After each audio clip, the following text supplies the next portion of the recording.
We get it. You're done with your marriage. You are fed up. You are moving out of the house. But what if today we can show you how to change that mind to now say, I want this?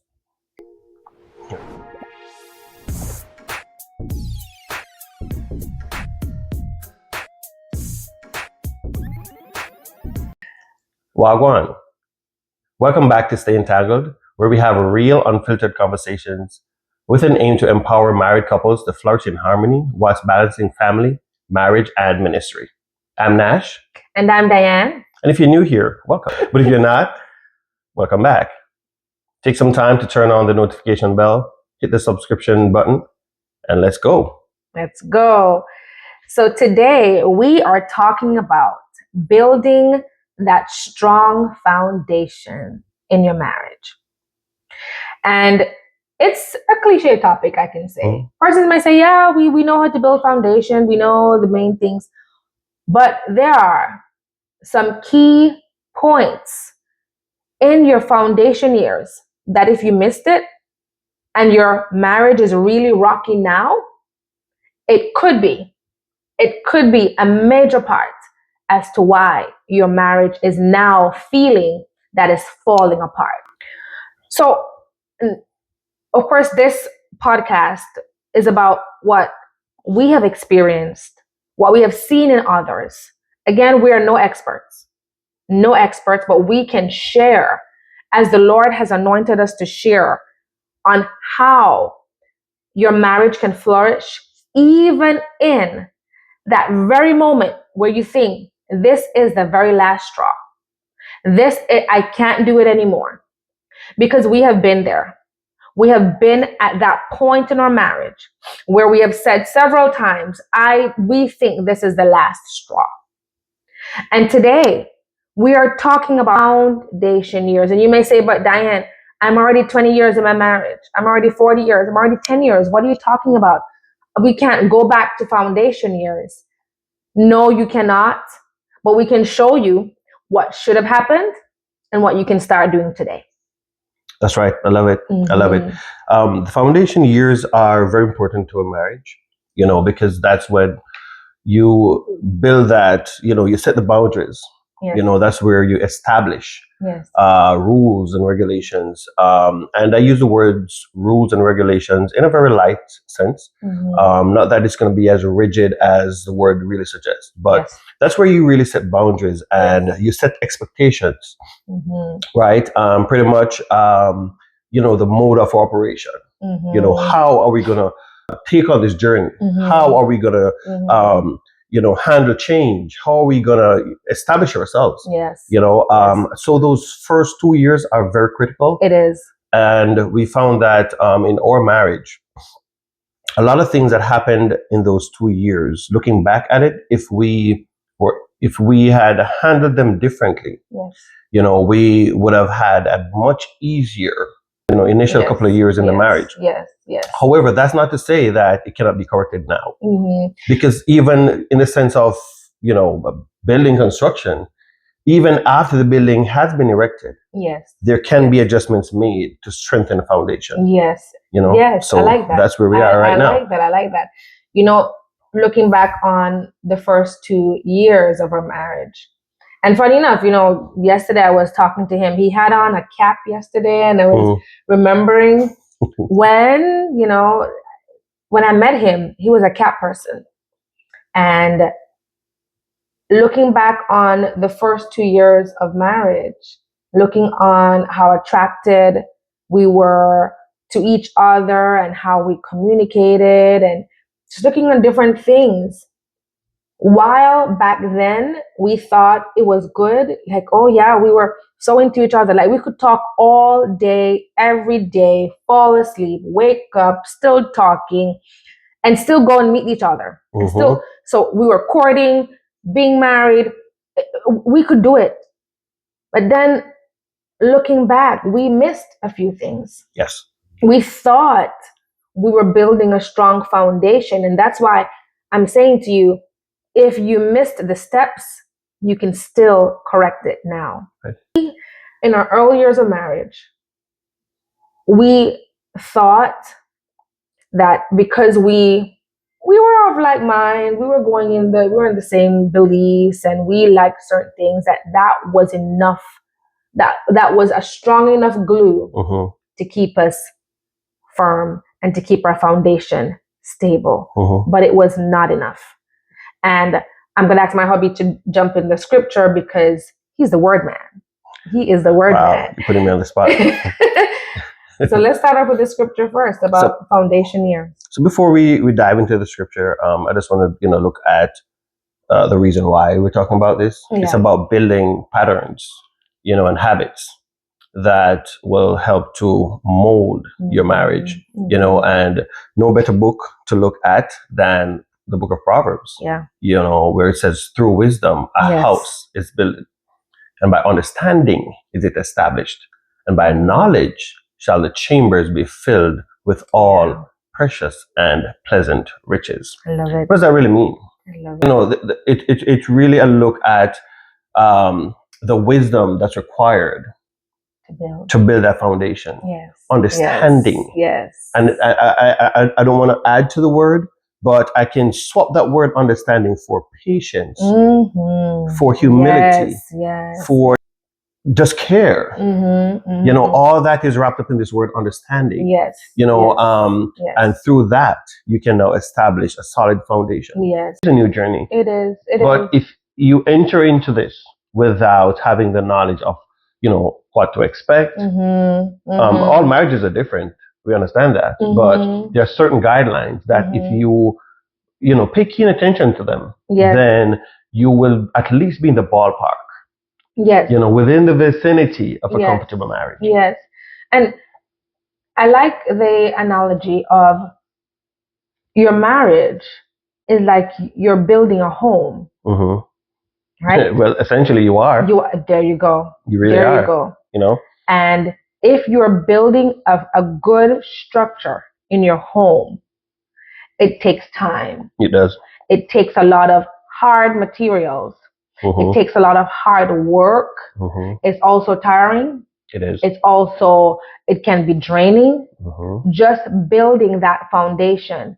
So while we understand that when you just meet, honeymoon phase, and you're all into each other, and it's like magnet, But then in that time, there must be something or time set aside to be deliberate in how you build your foundation years. That's right. And Nash and I, while we were very good friends, and while we spoke a lot, there are some things we're missing. Okay. And now that we are looking back, we say all the time, well, if we did this, if we slowed down on this, if we spoke more about this, if we understood each other more on this part of our marriage, it would have been different. And one of the first foundation tips that we're going to talk about today is having honest communication. Yeah. Honest communication. Yeah.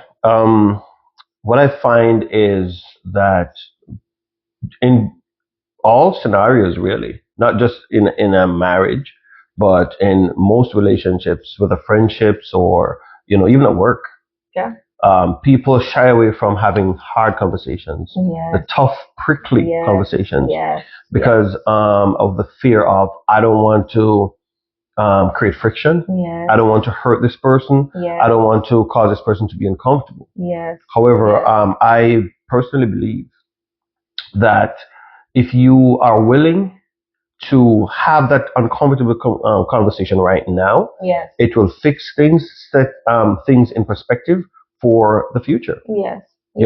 I remember one time I had this. I had a situation with my foot, my leg, and it was quite uncomfortable. I was in pain. I went to the doctor, and he was like, you waited too long because I think something bit me, and it got infected. I remember. And at that time, the only way for them to remedy that situation, they had to cut my leg, and they had to get out everything that was in there that festered and stayed and became a pain. It was literally painful. a pain. It was so painful. And they had to cut it, get it out. Yes. Right? Yes. So that's how a conversation can be sometimes, where it's painful now. Yes. But at that point, when they had to do that minor surgery, if you will, maybe surgery is too big of a word, but it looked like surgery. I was there. it, you know, it hurt. Yes. It really was very uncomfortable, and at that point, I barely could walk. I could barely walk. Yes. But after they did that, I went through that initial pain, that initial discomfort, right? I went back home within a day or two. Yeah. I was fine. Yeah. I was able to put pressure on the leg. I was able to walk again. Yeah. And the thing healed. Yeah. The spot is still there as a reminder. As a reminder, but it's healed. It's still a reminder that this happened.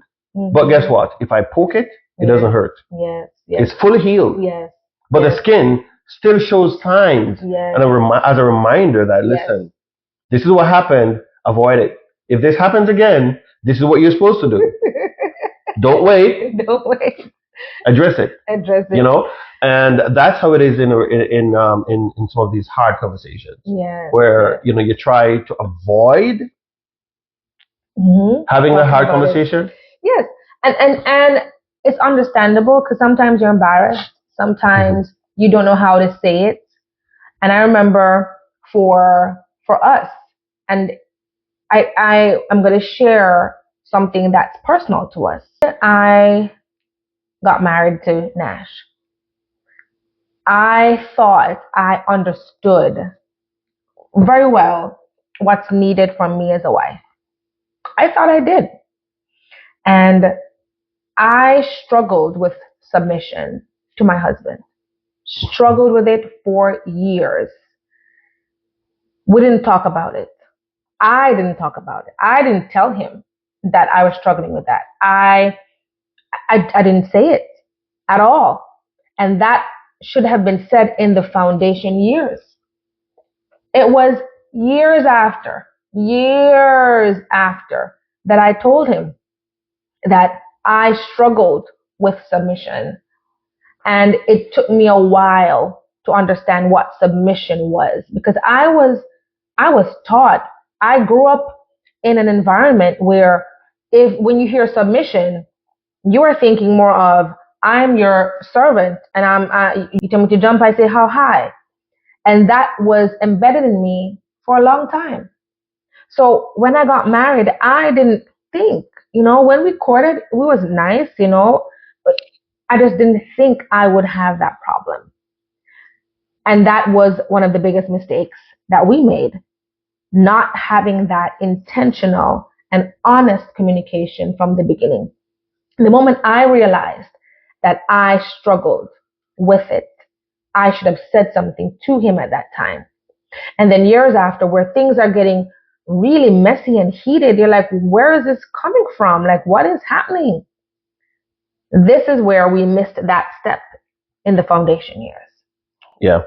And you and I were having a conversation this morning about how marriage is perceived.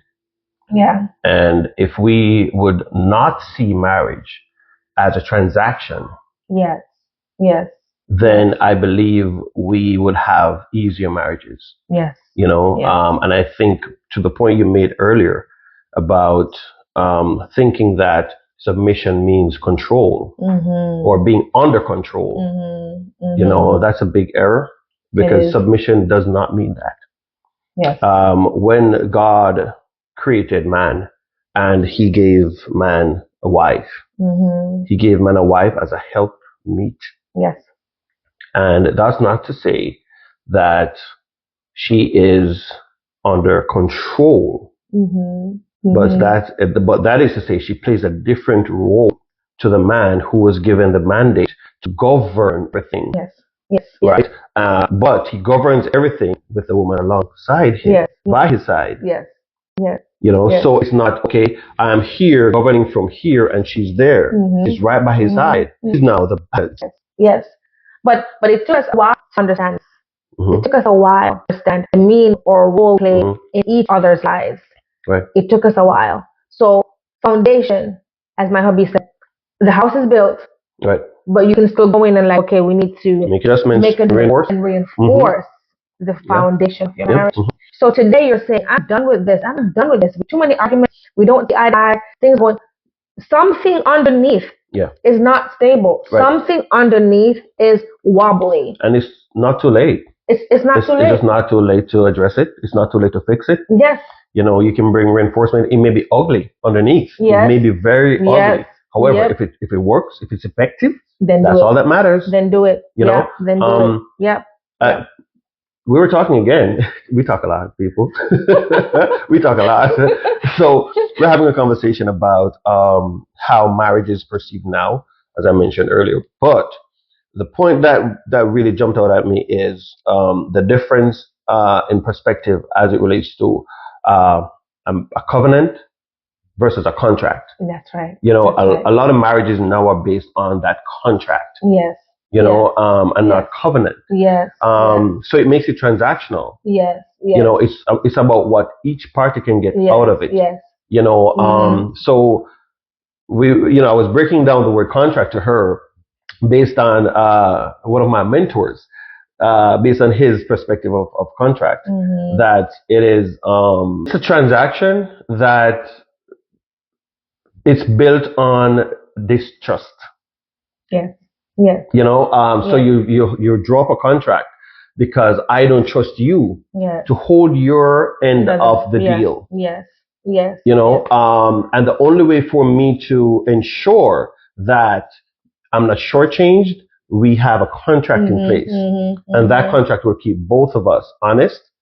And but the other thing with a contract is you have no intention. Of seeing it through forever. It's for a phase. It's for a time. And an end. It's for a time. Of a contract.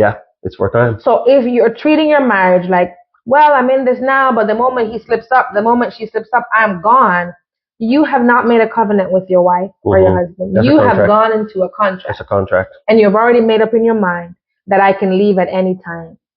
But on the flip side, the covenant, that's made up on good faith. You know, it's about love. It's about trust. Yes, and it's a about promise. honor. It's a promise. That's the word. It's a promise that, you know what, I'm going to care for you till death. Till death do us part. Right. Yeah. I'm going to honor you. I'm going to love you till death. No matter what. No matter what. Right. It doesn't matter if it looks bad right now. You made a promise out of love and care. It doesn't matter if what you saw then is different from what you see now. It doesn't matter. Right. It's a covenant. Right. And the Lord also blesses. And talking back to the foundation years, this has to be established from the beginning. That there's no divorce. There's no out. There's no out. Until death. Yeah, until death. And I think that's what's missing in a lot of marriages now. They don't want to say until death. They want to say until I'm done. Until I'm fed up, I'm doing this. Until you no longer satisfy me, I am doing this. No. No. So foundation years. We're sticking on the foundation years. We're talking about having intentional and honest communication. We're saying don't try to avoid conflict because that is where you get to know your partner. You get to know what is bothering your partner. You get to know how you can correct it. So let's not shy away from those conflicts, healthy conflicts. And healthy conflicts. Right? I know I'm stepping back into the conversation, but a contract, a prenuptial agreement, let me say, a prenuptial agreement is a contract. It is a contract. And when you base your foundation, the foundation of your marriage on a prenup, it means that you have a plan B. Yes. That this is not going to work. This is not going to work. So I have my out. Yes. This is my plan B because this is not going to work. Yes. Now, if you don't have that prenup, right? And for those who wish to do it, that's your prerogative. Yep. That's your business. Again, we're not experts. For us, that's not an option. Never an option. Because for us, we are in this for the long haul. Yes. You know? So the point I'm trying to make is because we don't have a plan B, plan A has to work. This is our plan. This is our plan, period. Right? This has to work. This has to work. Right? This has to and work. there are days when it feels like it's not working. Okay, where did we go wrong? How can we correct this? Yes, yes. You know? And that's when you go back to the foundation. Go back to the foundation. Again, in this in this marriage, there has to be a point where you stop and you say, what is going on? Why are we acting like this? Why is this happening? What is that underlying issue right? that is starting from the foundation that needs to be fixed? Let's dig it up. Let's go back. Let's go back in and figure out where it is wrong. Like my hubby said, there's symptoms. You'll see symptoms, right? Symptoms of things that are unresolved. You'll see the symptoms and it builds and it builds, and then now it becomes this mountain of things where all you had to do was go back to the foundation. So foundation years very important. Very important. It is. If you would look on the relationship between man and God, you would see how much more superior a covenant is versus a contract. What if God would hold man to every wrong that man did in a contract? Okay, now you have breached that contract by doing whatever I commanded you not to. You have not breached that contract. Then God would, just put you aside, and you're done forever. You're done. Because you have breached a contract. But because it's a covenant, there's always forgiveness. There's care. There's love. Despite the shortcomings, despite the challenges, despite, you're just not showing up. You're just not showing up, but He loves us anyways. What if God would treat us the way we treat our relationships? All this unforgiveness, all this, I can't be bothered. There's something better. There's something better. Piggybacking on covenant and promise, love, care, and that dedication. Talking to your partner and both of you making that agreement with each other, that covenant with each other, you know what that does? It builds such a strong trust in your partner. And that's also another tip when you're building that foundation. It's building trust. And if I know that it doesn't matter what happens in this marriage, He's with me. If I know, which I do know this, that He is going to be with me until we're old and gray, until death. I know this.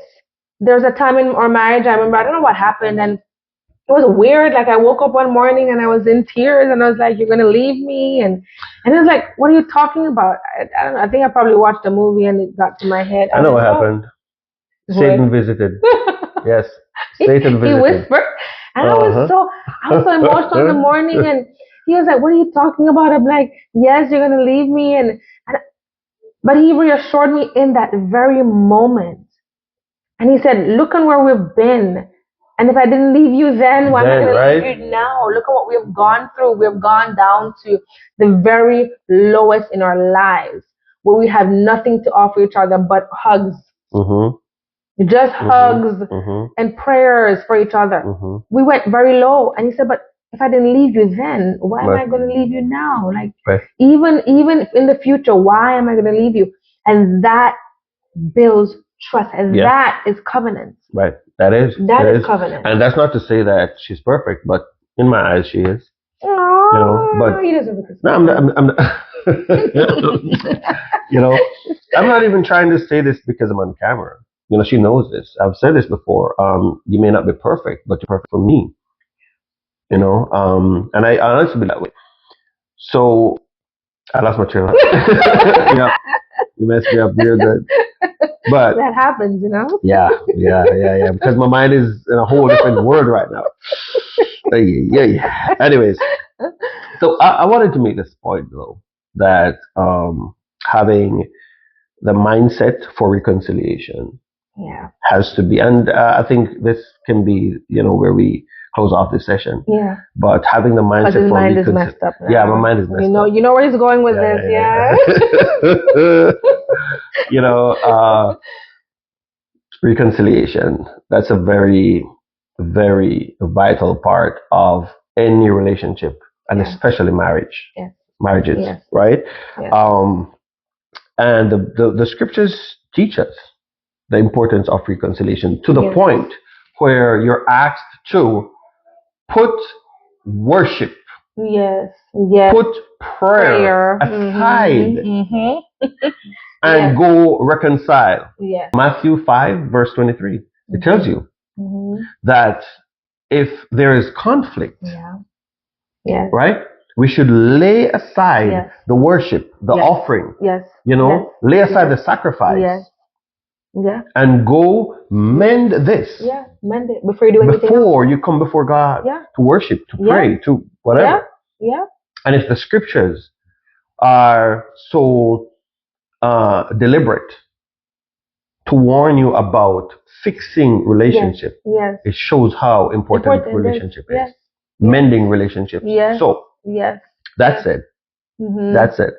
There's nothing that cannot be mended. There's no relationship issue that cannot be mended. None. I understand that there are some things that have happened in a relationship that, that's where you draw your line. And that's fine. I understand that.